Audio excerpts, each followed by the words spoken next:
প্রচণ্ড দাবদাহ আর অনাবৃষ্টির কারণে পানিশূন্য হয়ে পড়েছে ফেনীর বেশ কটি উপজেলা। এসব উপজেলার নলকূপ, পুকুর, খাল, বিলসহ কোথাও নেই পর্যাপ্ত পানি। ফেনী সদর উপজেলা থেকে বিস্তারিত জানতে যুক্ত হচ্ছেন প্রতিনিধি দিদারুল আলম। দিদার, আমাদেরকে বিস্তারিত জানাবেন কেন পানিশূন্যতা দেখা দিয়েছে।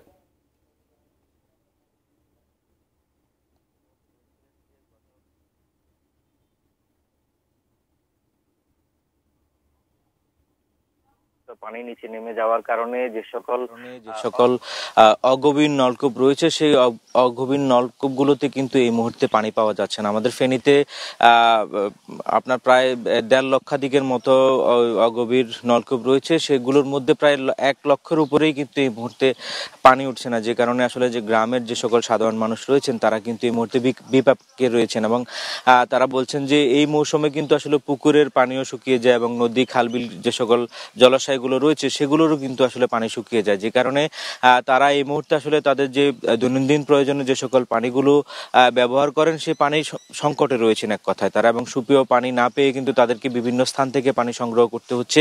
আমরা ফেনীর যে সকল উপজেলার একদম প্রত্যন্ত অঞ্চলের গ্রামগুলো রয়েছে, আমরা বেশ কয়েকটি গ্রামে গিয়েছি এবং সেখানে আমরা দেখেছি যে সেখানকার সাধারণ মানুষের মধ্যে কিন্তু এই মুহূর্তে পানি নিয়ে একটা হাহাকার দেখা যাচ্ছে। তারা প্রায় ১ থেকে ১.৫ কিলোমিটার দূরে গিয়ে কিন্তু আসলে তাদেরকে পানি সংগ্রহ করতে হচ্ছে বিভিন্ন পুকুর, খালবিল এবং বড় যে সকল গভীর নলকূপ রয়েছে, মানুষের কাছ থেকে গভীর নলকূপ থেকে তাদেরকে পানি নিতে হচ্ছে এবং সে কারণে তারা কিন্তু খুব বেশি দুর্বিষহ জীবন পার করছে বলে তারা আমাদেরকে জানিয়েছেন। এবং তারা বলছেন যে তাদেরকে যদি সরকারি মাধ্যমে যদি গভীর নলকূপের ব্যবস্থা করে দেওয়া হতো তাহলে বছরের এই সময়ে এসে পানির যে সংকট থাকে, পানির যে সংকটের কারণে যে তারা তাদেরকে যে বিপাকে পড়তে হয় সেটি থেকে তারা রেহাই পাবে বলে তারা আমাদেরকে জানিয়েছেন। তবে জনস্বাস্থ্য প্রকৌশল থেকে জানানো হয়েছে যে যদি ২-১ দিনের মধ্যে যদি বৃষ্টি হয় সেক্ষেত্রে পানির যে ক্রাইসিস রয়েছে সেটি আসলে কাটবে বলে তারা জানিয়েছেন এবং পানির যে বিকল্প, তারা বলছেন যে পানির একটি বিকল্প ব্যবস্থা তৈরি করে যাতে করে মানুষের পানির সমস্যা না হয় সেক্ষেত্রে